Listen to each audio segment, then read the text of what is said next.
Ramakrishna Velmuri is the professor and dean of the School of Management, Mahindra University. He was previously working at the China Europe International Business School, whose faculty he served for nearly 14 years. At CEIBS, he discharged a number of administrative roles: Chair of Strategy and Entrepreneurship Department, Chair of the Research Committee, Academic Director of Global Executive MBA, and member of the Executive Committee of the faculty. S. Ramakrishna Velmuri is a professor and dean and School of Management at Mahindra University.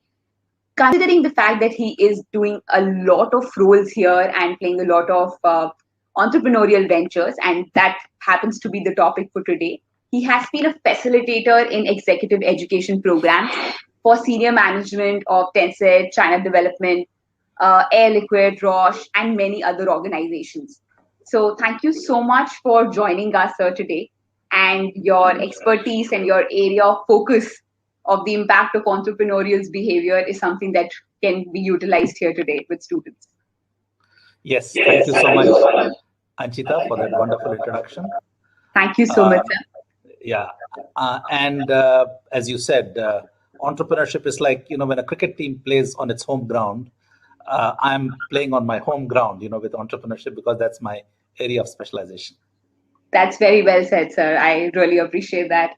And just to quickly give a brief introduction about myself and for the people who already know me here, I am Anchita. I am a manager career coach at Mindler. I undertake sessions with students, teachers, and parents in groups as well as one-on-ones. So you will be seeing a lot of me and a lot of other team members as well. So let's go ahead and get started. Okay, now coming down to the topic for today. So management education, the gateway for entrepreneurship, is what we are going to focus on today. Now, when I say entrepreneurship, when I say management, there are a lot of things that come into play here, right? And we will be discussing and bifurcating all of them today. So let's just start by kind of understanding who exactly is an entrepreneur. For me, I think the basic and the most simple element would be an entrepreneur is a problem solver. Anybody who comes in with the capacity of any great idea which solves a great problem is an entrepreneur, right? Someone who has the idea, someone who has the ability to take risk and also enjoy most of the privileges and rewards, keeping in mind today's environment, is an entrepreneur. I would want to understand your perspective, Professor, on this. I think you said it perfectly, Anchita. I think solving a problem, identifying what we refer to as a pain point, and you have called it a problem. I think that's a very, very nice way of saying it. Somebody who sees that people around them have a pain point, and the entrepreneur then sees an opportunity in solving that pain point. Okay, so what they say is, can I build a business by solving this pain point? It's a very, very simple, definition of an entrepreneur. And so an entrepreneur is somebody who is very alert to these opportunities. We say that opportunities are central to entrepreneurship. And opportunities for what? Opportunities to solve problems, as you rightly pointed out, and building businesses around those problems. I'll be sharing with you some very nice examples of whenever you're ready, we can share those examples. Shall we do it now? Yeah, let's just understand and go ahead and explore this particular field in the entire domain of management. And I also want to kind of give audience the understanding and the relevance as to why we are talking management as the gateway to entrepreneurship. Okay, keeping in mind this particular topic that we're about to speak on, we are looking at understanding how management education can be a gateway to this particular career. Now, I'm just going to put out, I think, Professor Ramakrishnan, your screen is... Can you see it? Yes, I can see that. I think Can I start scrolling down? We can, I think, take it, let's say, 5-7 minutes later. Will that be okay? Yeah. Perfect. Great. Thank you. All right. Okay. So, beginning, coming back to the entrepreneurship element and the management education, I was just putting a word of caution to everybody here that at any time or at any point of time, we don't want to say that entrepreneurs are only the people who come from management. So, please do not take me wrong there. You can be absolutely from any field, any profession. You can be a doctor, you can be a lawyer, and a great entrepreneur. You can be anybody. So what we're also kind of saying here is that management is not the only route to entrepreneurship, but management education provides you with the kind of structure to understand the key aspects of setting up, managing any ventures. You learn a lot about all the things that you will have to kind of take care in this particular domain. You have to understand about marketing, you have to understand about branding, you have to understand aspects of accounting, finance, sales, operation, most importantly, human resource. And it's not about the fact that it will only give you that kind of framework. It will help you navigate it in such a better way that instead of learning only while working or only while exploring a particular venture and actually meeting each and every pitfall every now and then, you get to see all of that very well in advance. So you're doing a lot of work beforehand. That's what management education. The occupation of entrepreneurship through the route of management education. So there are engineers who are great entrepreneurs who never studied business. There are, as you rightly pointed out, doctors. For example, I can give you an example. In Chennai, there is a chain of hospitals called Bewell Hospitals, Bewell, and they are focused on opening hospitals in tier 2, tier 3 towns. And so, because what they see is that there is a big gap in India in opening secondary hospitals, not tertiary hospitals, secondary hospitals in tier 2 and tier 3 towns. Uh, because what happens is that people from these towns until now need to go to tier 1 cities for most of their medical procedures, right?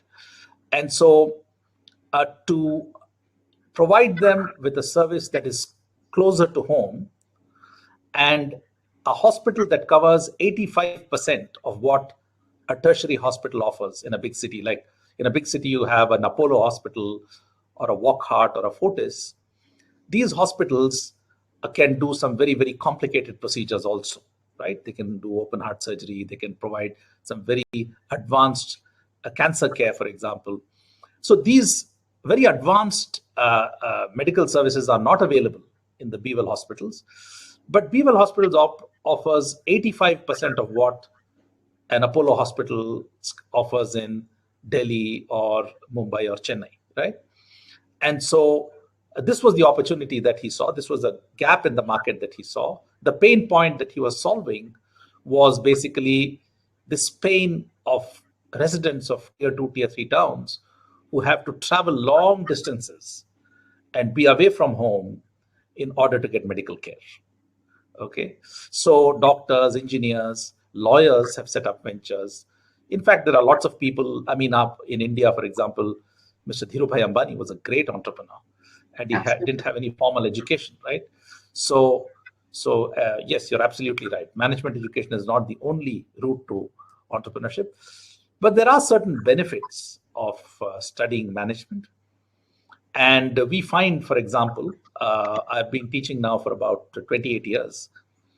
Uh, Even those entrepreneurs who've set up ventures that have been reasonably successful, they come to business schools to do what are called EMBA programs, executive MBA programs. Right. And they typically come when they are in their late 30s or early 40s. And they find that the MBA, EMBA, gives them a perspective on their own business that they did not have before. And after having completed the EMBA, they approach their businesses very, very differently.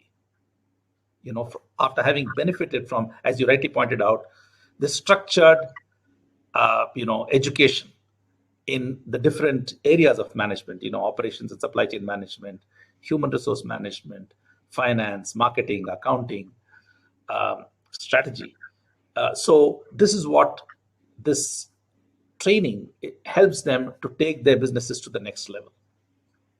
Absolutely. I think that is something that you very well pointed out in terms of also with the kind of example that you've shown us.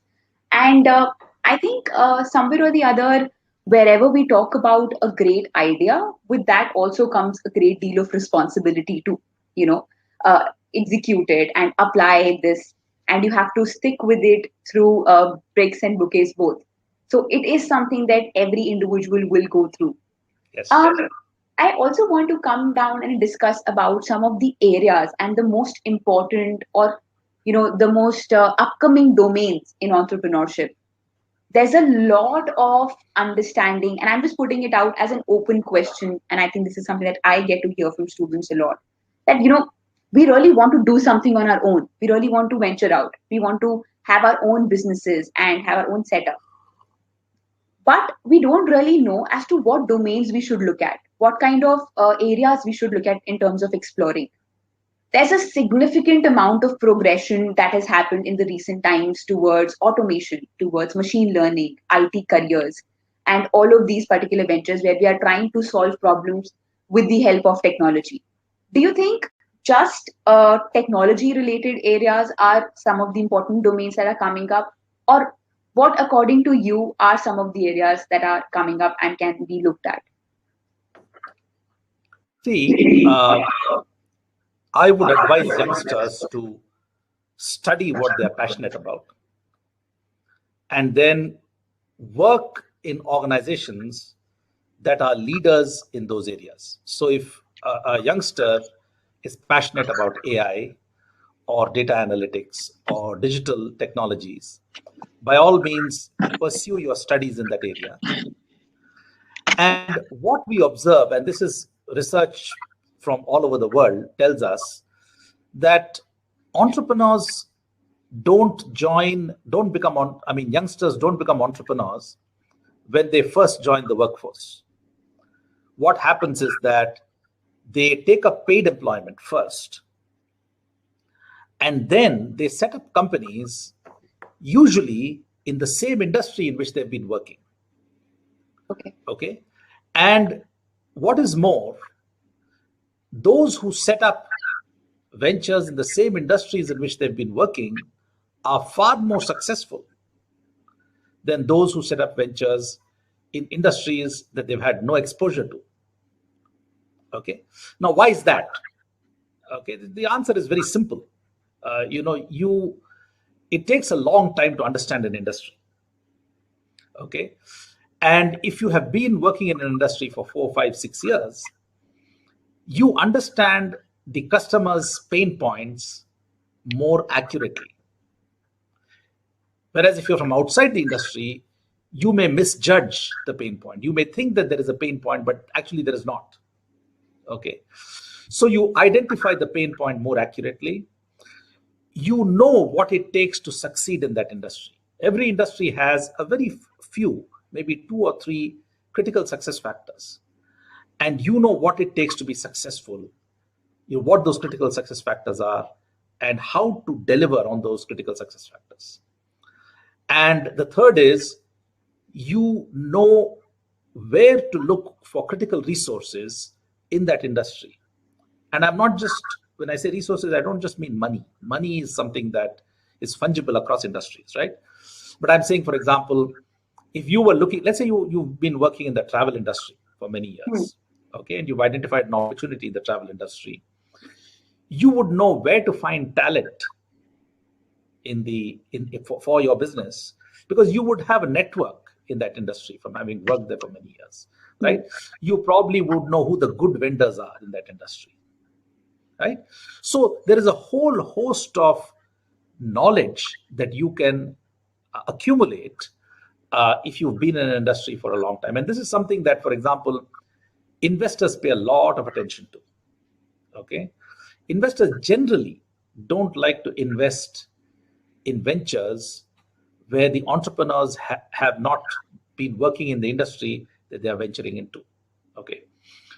So does this mean that entrepreneurs should never venture into areas that they don't understand? I would not say that. Okay.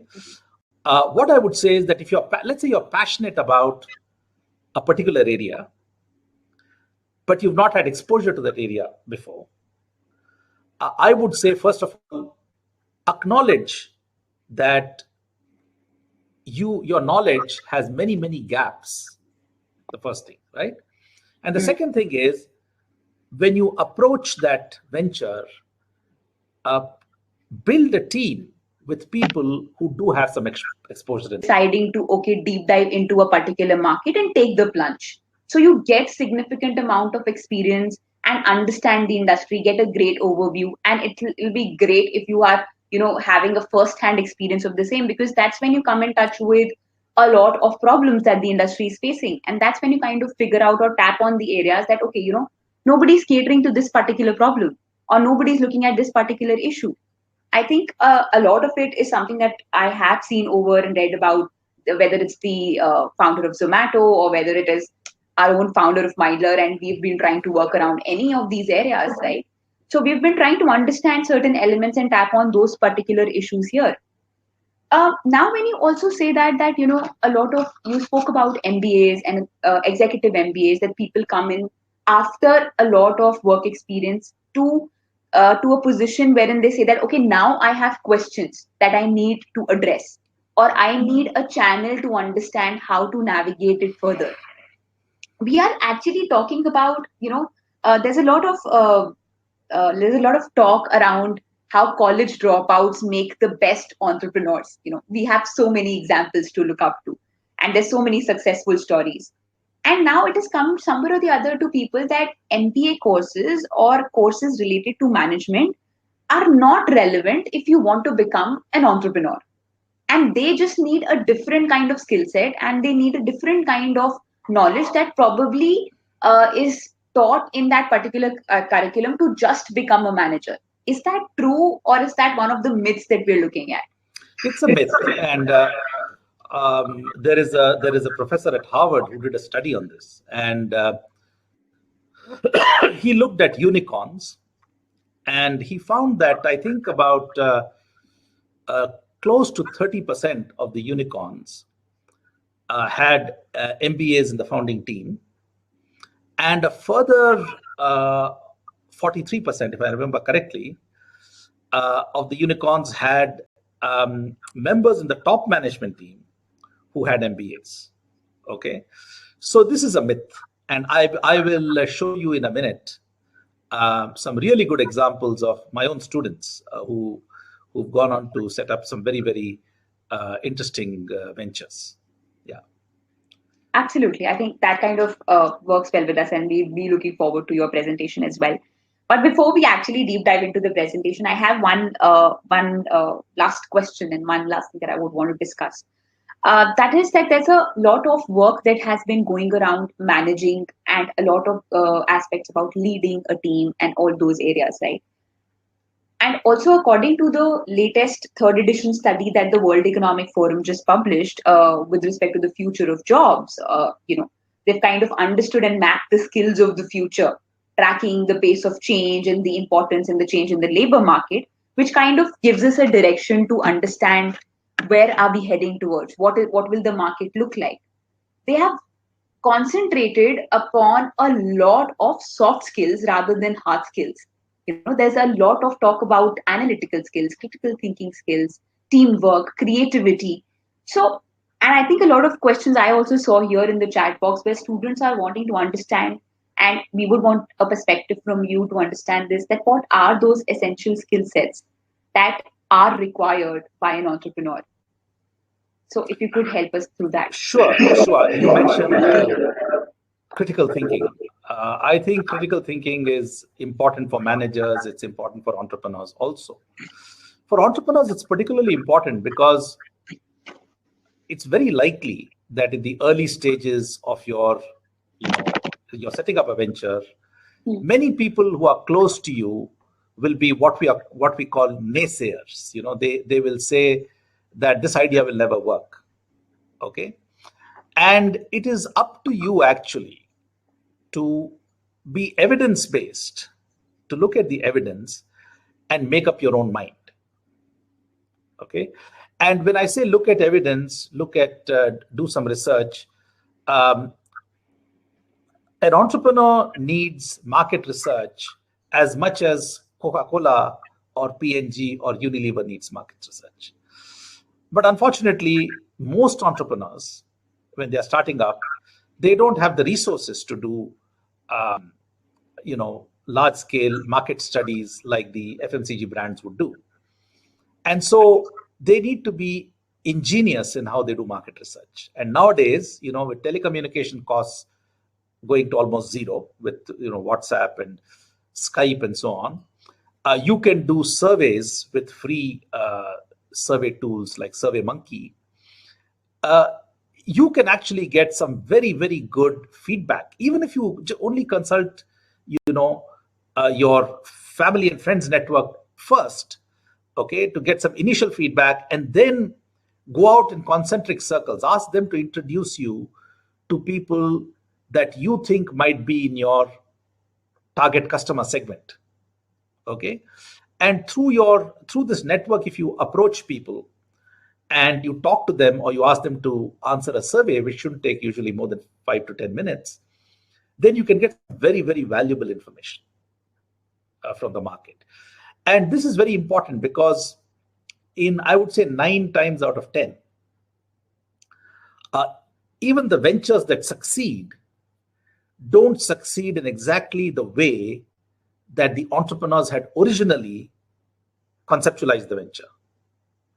Okay, so through this process of talking to customers, talking to relevant stakeholders in that business, the entrepreneurs keep refining the idea, and sometimes they decide not to approach the customer segment that they had originally thought they would approach, but go to another segment.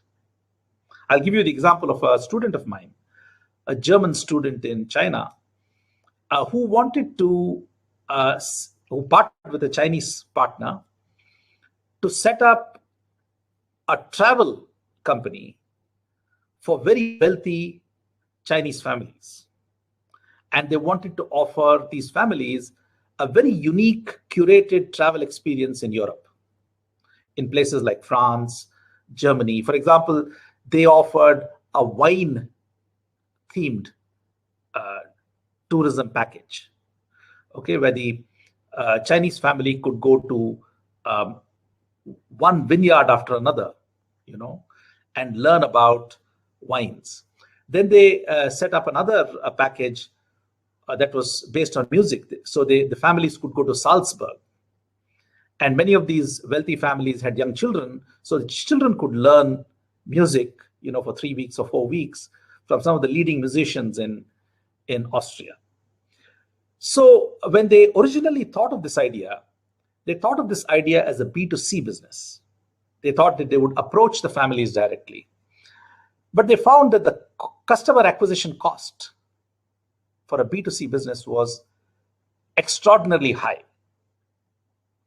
So then they didn't know what to do. So they were thinking, right? They said, what do we do now? We don't have the money to spend on marketing to communicate with our target segment, which is very dispersed all over China. So what do we do? And then they had an idea. They started talking to friends. And one of the friends said, why don't you approach wealth management companies? Right? Wealth management companies have thousands of wealthy customers. They could offer your travel package as an additional service to their wealthy customers. So they partnered with the largest wealth management company in China, which is listed on the New York Stock Exchange. It's called Noah Wealth Management. And they offered this as a service. The wealth management company offered this as a service to their customers. And then suddenly they had thousands of customers that they could cater to. Right? Of course, the margins that they were able to get, because this is now a B2B2C business. Earlier it was a B2C. The original idea was a B2C business, but now it's a B2B2C business. So they had the unit economics, the financial structure of the business changed somewhat, but it became very easy for the business to take off. Yeah. So you need that critical thinking, right? And you need to keep asking yourself, you know, uh, what evidence do I need in order to proceed, right? In order to launch the business, in order to approach customer segment A versus customer segment B, right? So critical thinking is one very important skill. The other important skills, I think, are selling. There should be somebody on the team who knows how to sell. That's very, very important. And I believe is cash management. There should be somebody on the team who's very good at managing cash and being frugal with cash, so that, you know, with the limited amount of cash that you have the longest possible runway, as we say, right? Yeah, those I would say. Problem solving, critical thinking and problem solving is the first one.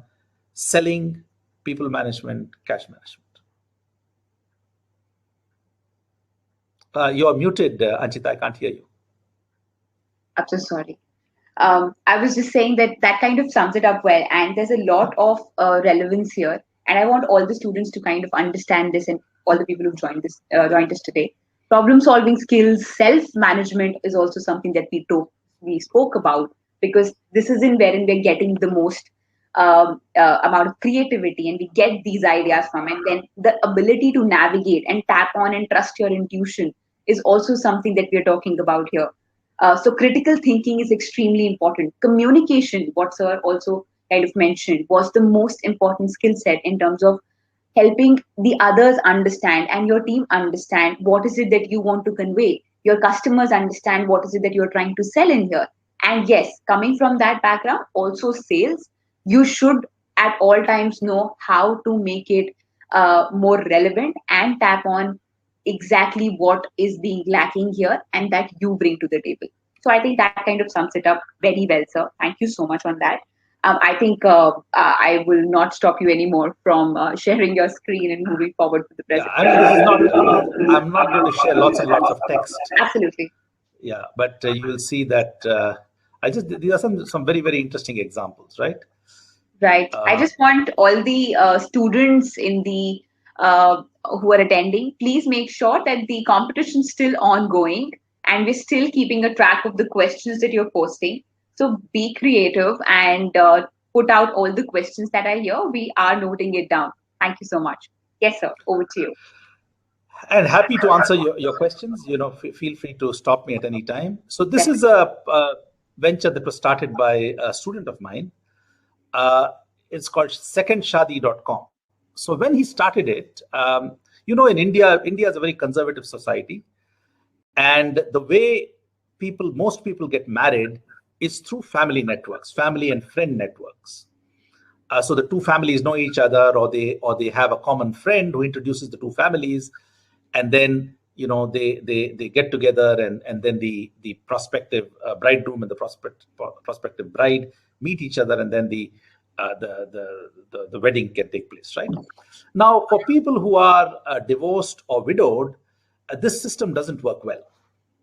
And so the student of mine, his name is Vivek Pawa, he's launched this site at a time when, for the first marriage market in China, in India, there were two huge companies already operating, two huge platforms. You know, one was Bharat Matrimony and the other was Shadi.com. And so he launched this venture targeted at this niche, you know, of people who were looking to get married for a second time. And this venture was hugely successful. It was successful from the very first year. Okay. So the pain point that he was solving was a very real pain point for people who had been widowed or divorced. NephroPlus is a venture in which another student of mine, Sandeep Gudibanda, he was a co-founder, the lead founder, and all these ventures that I'm talking to you about are started by MBAs. Okay. Right. The lead founder, the CEO of this venture, has an MBA from the University of Chicago. His name is Vikram Vuppala. NephroPlus is India's largest chain of dialysis centers, kidney dialysis centers. Okay, they have, I think, roughly. The last time I spoke to Vikram, they were roughly about 250 centers in the whole country.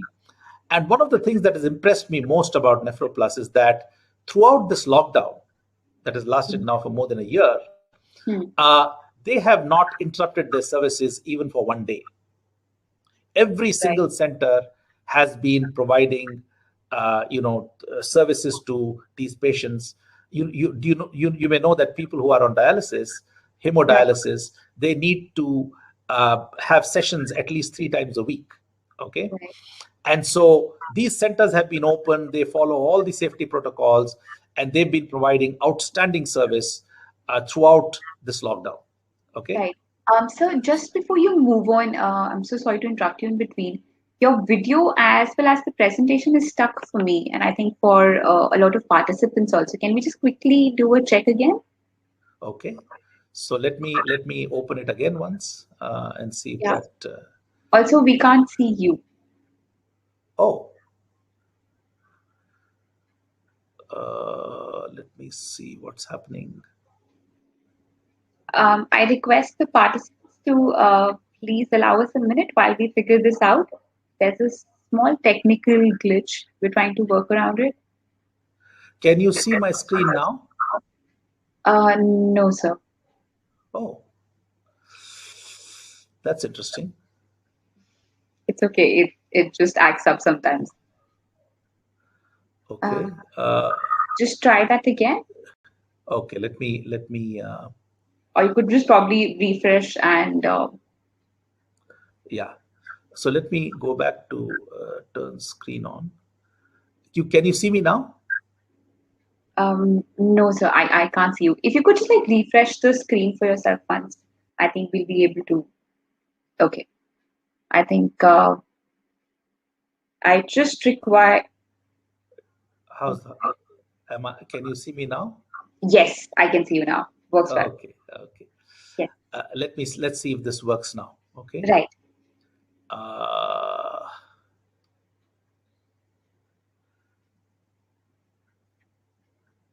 I'll quickly open the PPT once again. No Sorry. problem. I hope the participants can see sir now. Can you just quickly? Yeah. Okay. Thank you. Yeah. So now I'll go and open the PPT once again. Absolutely, sir. No problem. So now we'll be talking about, and as Sir was already mentioning about different areas and different ventures that he has come across with his students. So we will be talking a lot more about that, and he will also be talking about the programs at the Mahindra University. So I request all of you to listen carefully, and if there are any questions, you keep putting it in the chat box. Yes, we can see your screen. The only problem is. Yes, now your presentation is visible. Oh, great, great, great. You could probably turn to presentation. Yes. Okay, so this is the secondshadi.com. Can Yeah. you see it now? Yeah. Yes, absolutely. This is NephroPlus. NephroPlus has raised, I think, more than $50 million in funding. 50.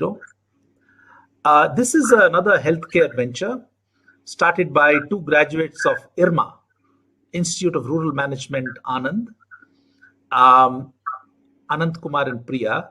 So they provide home care uh, in multiple states in India. Okay, so they are very strong in Telangana and Andhra Pradesh, and also in the NCR area. And they have about 350 home care providers who actually, since the lockdown, they've actually been living with their customers or the elderly people that they look after, right? Because it was not advisable for them to go home and keep coming back every day. This is a student of mine in Barcelona who started a two-wheeler sharing service. The name of the company is Cultra, and they have about 17,000 two-wheelers in their fleet now, and they operate in 10 cities they operate in 100 locations now in Europe. 100. Okay. 17,000 two-wheelers. This is a new venture set up by Sandeep Gudibanda, who was a co-founder in NephroPlus, and he has now set up a new company called HealthPlix. This was set up in 2016.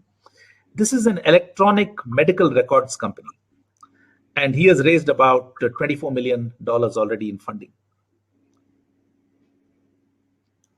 Privalia, this was a graduate of ESA Business School, where I used to teach before in Barcelona.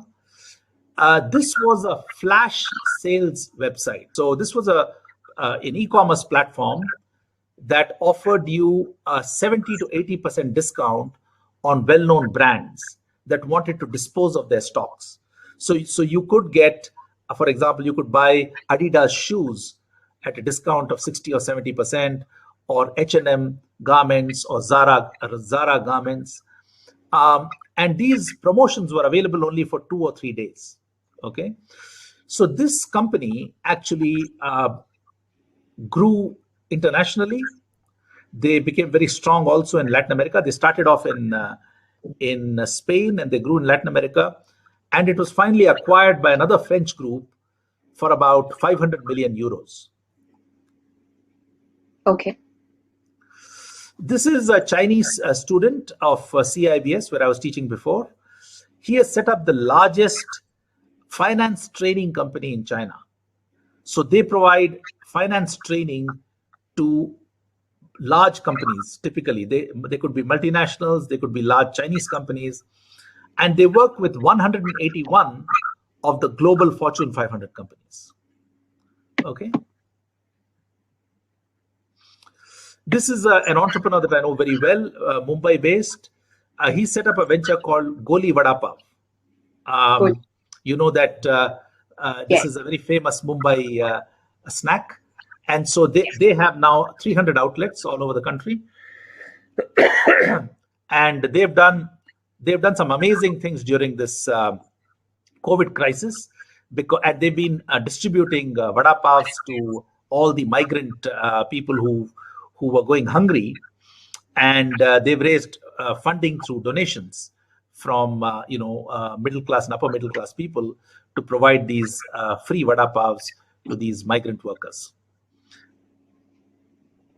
This is another student of mine who set up this company called Zomos, Hyderabad-based company. They had before the lockdown about 30 outlets, mainly in Hyderabad and Bangalore, but they were impacted, unfortunately, by the lockdown. In fact, they had some outlets in the IT companies' campuses. But as you know, the IT companies have been working from home most of the time. And so now Zomos has pivoted, and they are now working through cloud kitchens. They work with some of the largest cloud kitchen providers in India. So all these examples that I gave you are of entrepreneurs who did an MBA. Okay. Right. And as you see, there are tech ventures. Second Shadi, for example, is a platform business that connects men and women who want to get married for the second time or third time or whatever. And there are ventures that are food ventures, or healthcare ventures, or ventures like that, right? Or even scooter rental ventures. So there are opportunities everywhere. You don't need to be obsessed about technology if that's not your cup of tea. Absolutely. I think that kind of has given us a lot of perspective on things other than technology completely. And since you've talked about the university and all the students and their ventures, that kind of even, makes us even more curious to understand what at the university is happening. I was going through the kind of programs that Mahindra offers. We have programs in BBA in digital technologies. We have programs called as BBA in computational business analytics.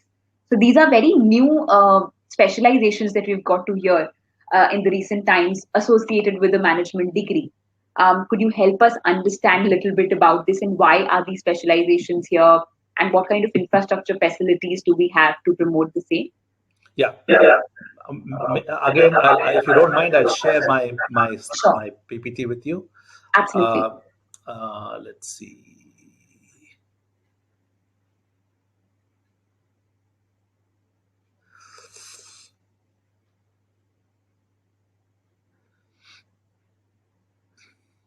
You can see it, I hope. Um, I can see your screen, but not your PPT. Oh, you can't see my PPT? No, sir. Okay. It's a kind of a hit and miss, I think, right? Sometimes it works and sometimes it, Yes, probably you need to quickly refresh again and or maybe I need to do that. Okay, let me just quickly yeah. do that.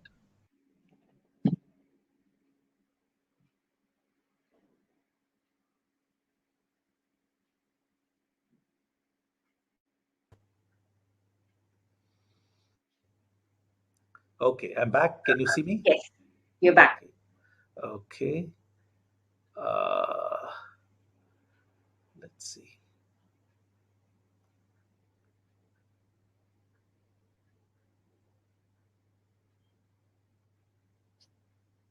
Okay. Can you see it now? Oh, Yes, oh, I can no, see your sorry. screen, not your presentation. Okay, so can you see my presentation now? Yes, sir, I can see your presentation. It says Mahindra University School of Management Differentiators. Yes, that's correct. So we've been started by the Mahindra Group. As you know, it is one of the most reputed corporate houses in India. Revenues of 20 billion across 22 sectors: automobiles, farm equipment, defense, IT, and ITES. We are particularly excited that the group has Tech Mahindra, because one of our objectives is to, as you rightly pointed out, Anchita, is to bring together business and technology, right? Right. To equip our business graduates with technology skills. And so having, a company in the group such as Tech Mahindra, Hmm. which provides, cutting edge technology solutions to the largest multinationals in the world, is actually a huge benefit for us. Right. Uh, as you know, we have an engineering school, a sister school that's 7 years old already, and they have done a marvelous job of building a stellar reputation in the engineering education market. Um, they have faculty members from who got their PhDs from Harvard, University of Iowa, Florida, University of Florida, University of Illinois, and many of the top IITs. The Hmm. dean of the School of Engineering, his office is right next to mine, and he spent 35 years at IIT Delhi. Right. And we have one of the most well-known computer scientists on the faculty of our engineering school also. And we believe that being based in Hyderabad is a very big advantage, because Hyderabad is one of the most important education and technology hubs in India. Mhm. And we have a gorgeous campus, and I'll show you some pictures very Right. soon. It's nearly 130 acres in size. Right. The second broad thing I would say is that most of the attendees to this webinar probably know that we've reached an agreement with Cornell University, and they are our academic partner. The SC Johnson School of Business is our academic partner. It's one of the original 8 Ivy League universities in the US. It's more than 150 years old. And the agreement that we have with them is very comprehensive. So they have been providing us with very detailed inputs for the last 6 months on how to position the school, which degree programs to offer, and how to position those degree programs. Currently, we are finalizing the curricula of the 3 degree programs that we'll be launching in 2021. Mhm.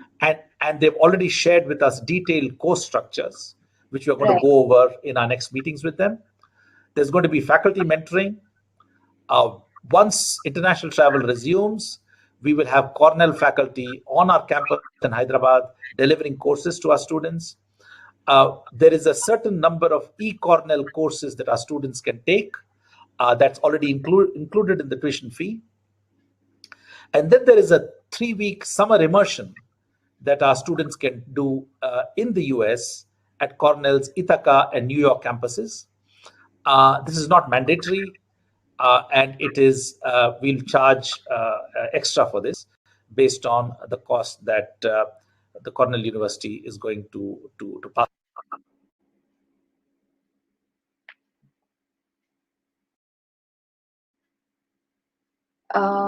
One second, I think, can you hear me? I think there's a miss in the audio.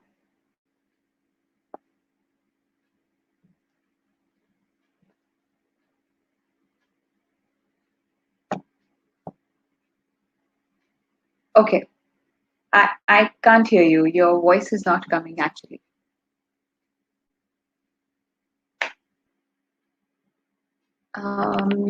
I think there's some technical issue.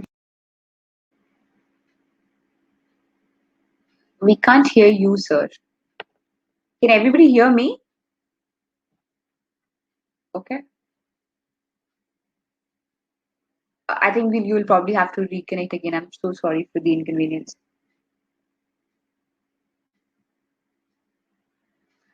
I am so sorry, guys. There is some audio issue. Okay, we are just working on it. Okay. Can you hear me now? Yes, perfect. You're back. Okay. Great. So let's try one more time. Yeah, sure. I hope everybody can. Okay, we can. All right. So now you can see. Yes, You can see my screen. Yeah. Yes. Yeah. So basically, so I was talking about the 3-week summer immersion at Cornell, and we are confident that this collaboration will broaden in scope over time. So this is a photograph of the Cornell University main campus in Ithaca. This is a website, a landing page, School of Management landing page. A third set of differentiators is our faculty. I'm very pleased to say that we have 12 faculty members on board already. And these are the institutions where they are coming from. We have 3 PhDs from the US, one from Temple University, one from Utah State University, and one from the University of Virginia, that is me.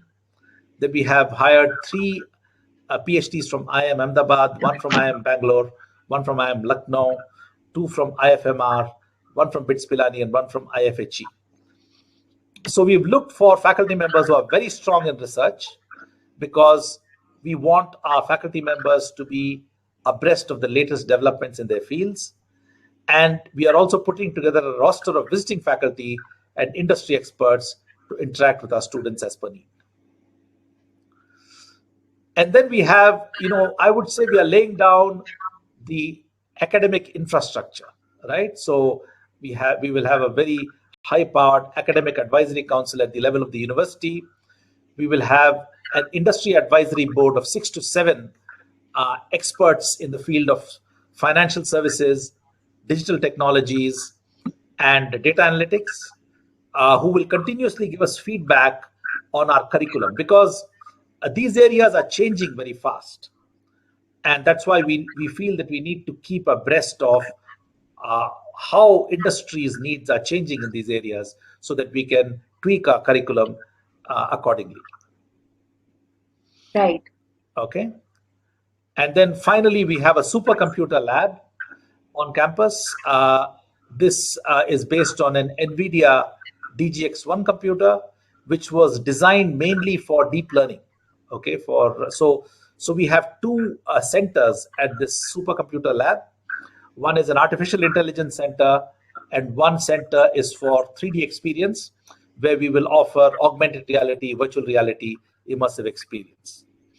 Our BBA in computational business analytics is going to be offered by faculty members from both the School of Management and the School of Engineering, mainly from the computer science department. Right. So I think we're also promoting this multidisciplinary culture, wherein we are encouraging both the schools to come together and, create a team of people who can who can provide expertise in the tech aspect as well as the management aspect. So I think that kind of gives a great room to explore and work around with other people. Yeah, so that way, being part of a multidisciplinary university is a huge advantage for us.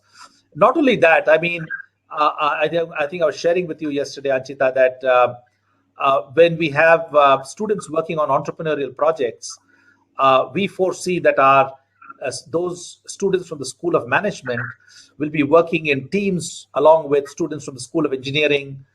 We'll soon have a School of Media and another School of Law. So we'll have team compositions, with students from different schools, bringing in different perspectives to the ventures. Absolutely. Yeah. And so one more question that I had, and I think a lot of participants are also posting about this. When you when you talk about teams in particular and team composition, there's a lot of thought around this fact that one person comes up with an idea and creates his own team. So how is it, or what are some of the pointers that we need to keep in mind while we create a team or we come together as a team? Anything that you would want to share? Oh, this is something that I cover in detail in my entrepreneurship course.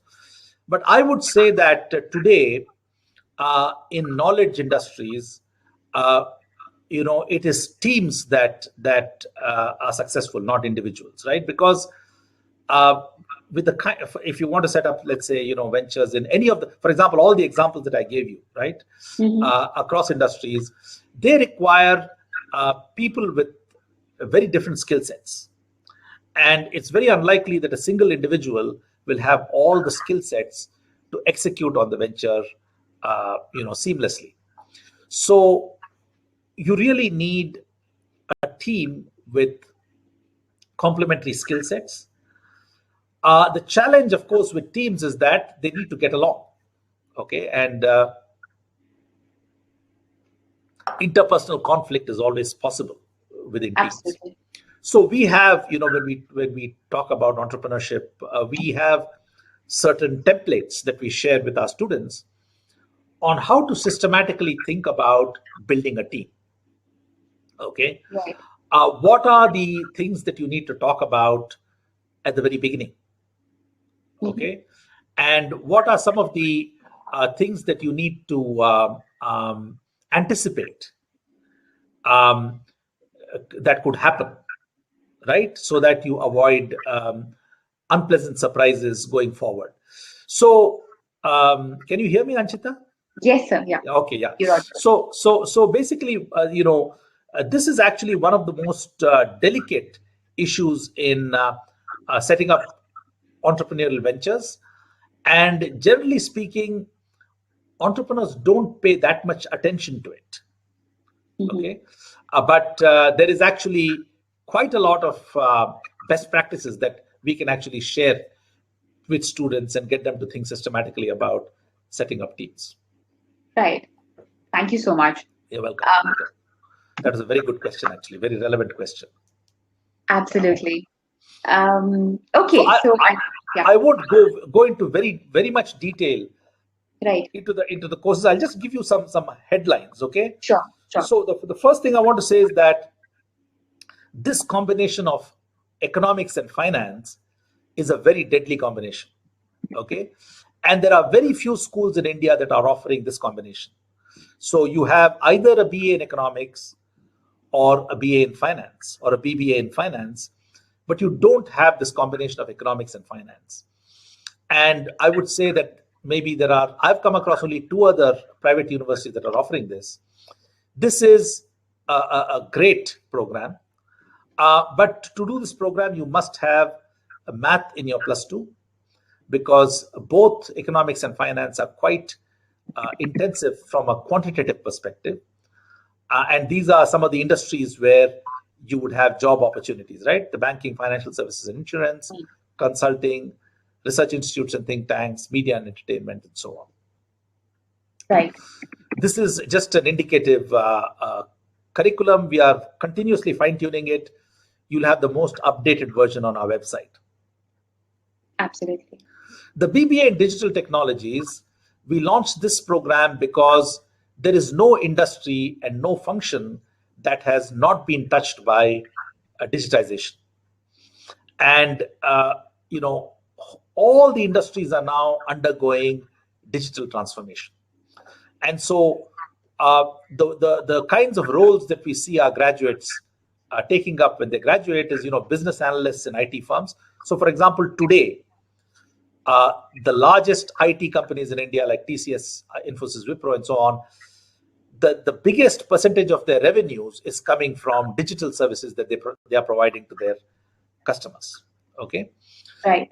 They could work as e-commerce analysts, they could work in consulting firms, and so on.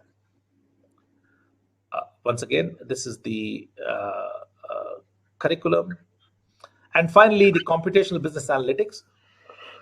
The second highest revenue provider for our IT companies, the largest IT companies today, is business analytics.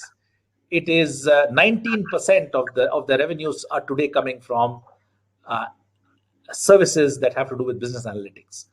And in India, you have amazing companies. You have, of course, the largest, the TCS and the Infosys and Wipros and so on, and Tech Mahindra. But then you also have a large number of medium-sized companies that are pure play analytics companies, such as Mu Sigma, Fractal Analytics, Latent View Analytics, and so on. And then, of course, you have a whole host of startups that are also doing analytics. So there is a huge, range of organizations that these graduates could work in. Just to give you a data point, in 2020, this industry, the analytics industry, hired nearly 26,000 entry-level, professionals. So these were fresh graduates who were hired by analytics companies.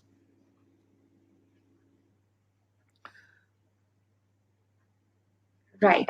And I just wanted to show you some photos of our campus. We have large, medium-sized, and small classrooms. We have, this is a professor interacting with students. There are places where students can get together and chat or even work in projects. Okay. We have a well-stocked library with a separate working area. We have a basketball court. We have pool tables. You can play cricket on our campus. There's a well-equipped gym. We have 3 indoor badminton courts. We have a full-fledged football pitch. By the way, now this looks, there's no grass in this photograph. Now it's all lush and green because surprisingly, we've had quite a bit of rain in May in Hyderabad. Right. We have table tennis tables. We have we have one floodlit tennis court, and then we have 2 clay courts. We have a volleyball court. We have places where you can do yoga. Our students have music clubs and so on. To apply, you just need to go to www.mahindrauniversity.edu.in, go to schools, click on the School of Management. You will see a big red button in the top right-hand corner which says Apply Now. Right. And please do make it a point to join our social media, LinkedIn page, Facebook page, Instagram page. We'll continuously update you about events that we are conducting, webinars that we are conducting, and new events and new programs that we are launching so that you are well informed about what's going on at our university.